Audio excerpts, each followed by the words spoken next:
The call came during night rotation, when the desert was quiet enough to hear your own thoughts whisper back. "Dad," my son's voice cracked through static, "he hurt me again." My heart stopped mid-beat. Then another voice, older, cruel, soaked in arrogance, grabbed the phone. "You heard the boy. My brothers run this town. You're a soldier 1,000 miles away. You can't do a damn thing." Click. I sat there for a full minute, staring at the sandstorm outside the tent, the radio humming faintly in the background. The air smelled of gun oil and heat. My hands didn't shake, but my mind did. When I walked into my commanding officer's office, I said 5 words. "He hurt my son again, sir." He studied me for a long time. Then he stood up. "Go," he said quietly. "Take the whole damn team. You're going on emergency leave. No paperwork, no questions, just understanding." The flight home was 17 hours, long enough to drown in thought.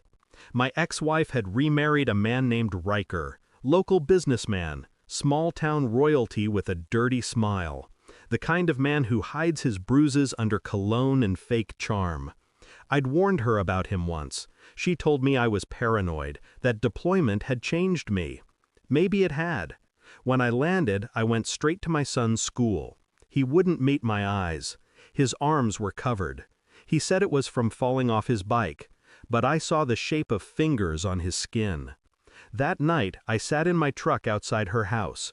Riker's truck was there, lights on, curtains closed. My boy's window glowed faintly. I waited. I listened. I remembered every room, every creak in those floors. The betrayal wasn't just his violence, it was her silence. She knew, and she chose to stay.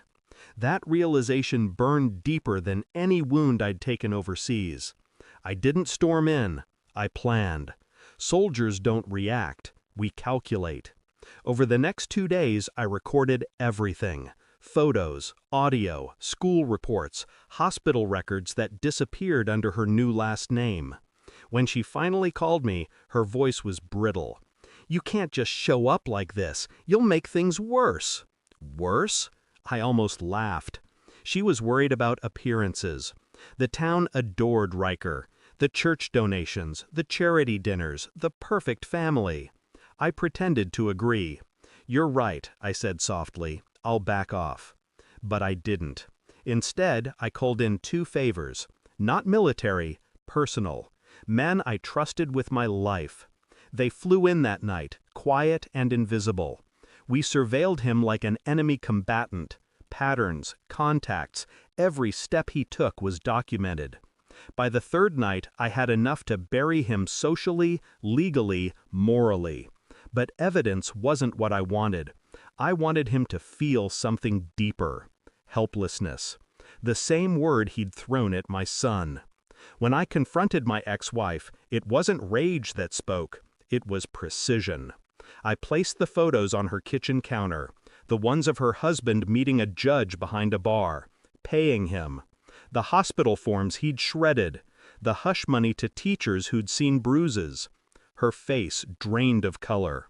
"Why didn't you call me?" I asked. Tears filled her eyes. "I thought he'd stop." "He said if I told you he'd—" "Kill you?" I cut in. "You think I'd let that happen?" She broke down. I didn't comfort her. Some truths don't deserve tenderness. Then I handed her a phone. "He'll call soon. Just listen." Right on time, Riker's voice came through. Drunk, angry. "Where's the boy? I'm coming for him." I watched her expression freeze as another voice cut in, one of my men, calm, deadly. "You won't be coming anywhere, Riker. We're done here." The line went dead. She looked at me. "What did you do?" I met her eyes. I ended it. We didn't kill him. That would have been mercy. We erased him. Within 48 hours, his business licenses were revoked, his accounts frozen under federal investigation. His brothers, those so-called untouchables, arrested for laundering and trafficking. Every thread he pulled had been tied into a noose of his own making. The last thing I heard from him was a voicemail, voice shaking. "You did this! You ruined me! I'll—" Click. No, he wouldn't. He was already ruined long before I arrived. I just sped up the process. My son sleeps peacefully now. No nightmares, no late-night phone calls. Sometimes, when I check on him, I still hear the echo of that first call, the broken whisper of, "Dad, he hurt me again." But it doesn't haunt me anymore. It reminds me why I left the desert that night, why some wars are fought in living rooms instead of battlefields. My CO called last week. "You coming back?" he asked. "Soon," I said. But the truth is, I won't. I've seen what real monsters look like. They don't carry rifles or wear uniforms. They kiss your kids goodnight. And sometimes you have to become something darker to make them disappear. Justice isn't what you ask for. It's what you take when the world stops listening. Thanks for watching. Don't forget to like, share, and comment. Subscribe now to Cheating Stories Insight World for more amazing stories.